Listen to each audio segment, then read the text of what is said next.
The rapid economic growth in ASEAN member countries is expected to help lessen the impact of the slowdown in Europe and the US. International Trade and Industry Minister Dato Sri Mustafa Mohamad said the members' average growth rate of over 5% was a good sign for the 10-member grouping's ambition to set up an ASEAN Economic Community AEC in 2015. Tamat kita adalah untuk merapatkan jurang, ya. Bila kita meningkatkan integrasi antara negara-negara ASEAN, maka kita berharap negara-negara yang sekarang kurang maju akan dapat ditingkatkan kemajuannya. Dan he was met after delivering his speech on ASEAN Regional Integration 2015 on the concluding day of the 8th World Islamic Economic Forum WIEF. Malaysia, according to Dato Sri Mustafa, will always play a key role in encouraging investment collaboration and trade relations among the ASEAN member countries. Meanwhile, at the same event, Bank Negara Governor Tan Sri Dr. Zeti Akhtar Aziz said the new Islamic Banking and Takaful Acts are expected to be in place next year. This is part of the legislation. It's called the Financial Services Act, and this is the Islamic Finance and Takaful Act as well. When will it take effect in the industry? Well, right now the industry is covered by BAFIA, and the Islamic Financial Services Act will come into operation, we expect, next year. She said the first and second reading for the new Act's legal framework has already been heard in Parliament.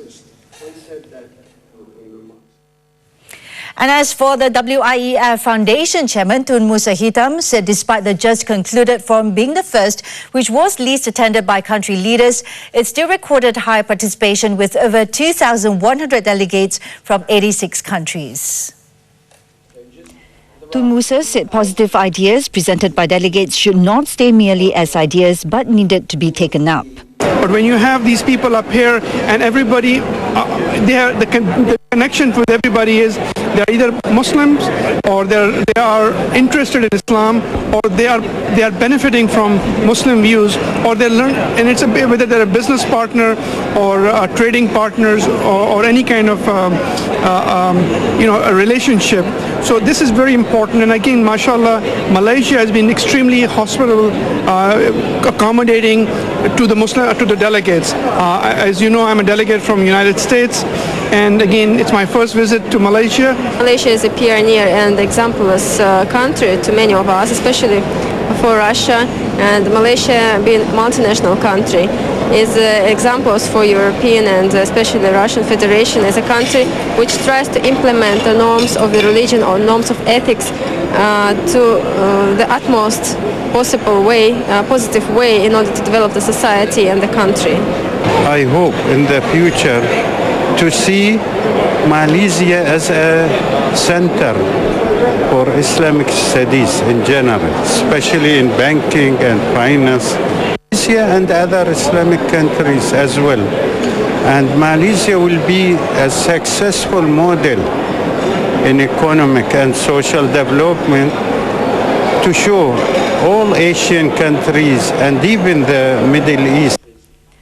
Among the recommendations raised for adoption were seeking support from the Islamic Development Bank to establish an international governing body to improve the professionalism, knowledge sharing and management of zakat and wakaf agencies and institutions to help alleviate poverty. Also, the setting up of a platform of engagement with the youth for entrepreneurship, leadership and innovation through technology and social media. We have already formed an organizing committee, and this committee has met twice already. First one was in London, the second one yesterday we had here. And we're going to have this committee meeting regularly, but this committee will be backed by, of course, the officials who are going to have regular contacts. Indeed, the contacts have already been carried out, and we have identified so many things in terms of the details of it already being worked out. London will be the host of the event in October next year. It marks another milestone as it will be held outside Islamic countries for the first time. London is a place to do business.